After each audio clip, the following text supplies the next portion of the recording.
In Africa, there are some habits that being treated as normal, but they're holding us back. For example, there is a saying that says there's no hurry in Africa. It's a very normal saying, like no one moves fast, everyone is relaxed. It's because the community is how we have been programmed. Until you start traveling, start going to other countries, that's when you realize, okay, for me to keep my motion, I need to be moving fast, just like riding a bicycle. The faster you move, the better you go. So what are other bad advices that you have seen that African entrepreneurs believe that you want to debunk?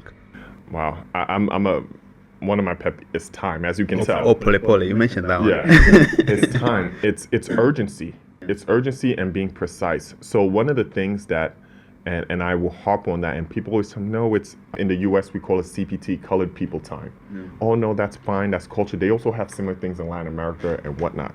Yeah. And I'm looking, most of the nations I know that do it were nations that were conquered. Yeah. Nations that was conquered by Europeans or other civilizations. And I say, I think time matters because even if you have a better army or better strategy, if you're telling your regiment B to show up here at this time and meet you, and they show up 30 minutes later, you can be slaughtered. And business, as I said, is war. So if we're not really figuring and becoming precise on time, I think there's so many ways we lose things and we don't realize why we're losing ground over and over and over again. And time is one of the things the way you showing up on time is one of the few things you can somewhat control. It may mean you have to show up really early, but that's one of the things you can control. I think another thing is corruption. Yeah. And what do I mean by corruption? So I want to be very careful in stating this because I think when people always say corruption, they point out Africa and they state as if Africa is more corrupt than anywhere else. I think corruption exists in the US. I know corruption exists in the US. I know corruption exists in Europe. I know corruption exists in Asia. I know corruption exists in most of the major economies.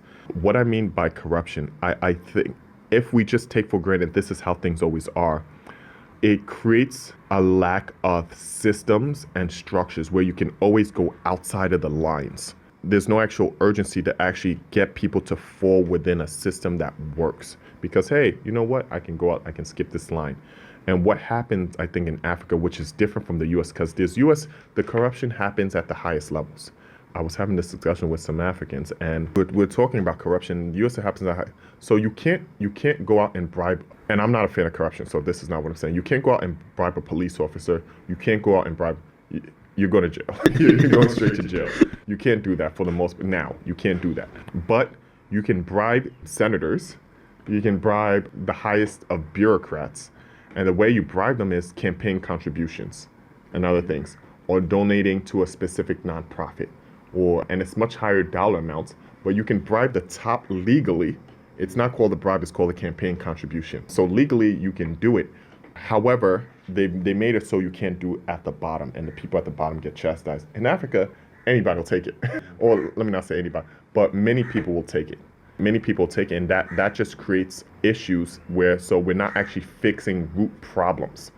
Because the people who actually have the power to solve the root problem, since they have the capital, they can go bribe themselves around the problem, and therefore they don't really care that the problem still exists. Versus if they all had to go through that pain, then they'll say, you know what, we really have to fix this because I'm not trying to stand on this immigration line for 2 hours. That doesn't make sense. We should have more people here. That's the issue I think we have with corruption and why I think we really need to stamp it out and believe we can stamp it out. And I believe, unfortunately, humans are going to be humans. So when I say stamp it, I don't mean it's going to stop. I just think also we need to stop thinking that there's no future.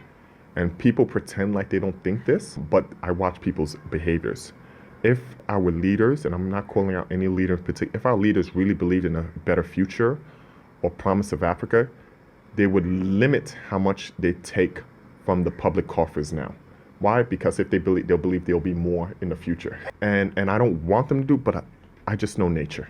So if we can get them to say, hey, you know what, let me quote unquote sacrifice and not steal from the people for a bit of time so we can have better roads, so we can have better ports, so we can have better buildings, we can have better police people, we can have better schools, etc. You'll see 10 or 15 years, a drastic boom in the economy.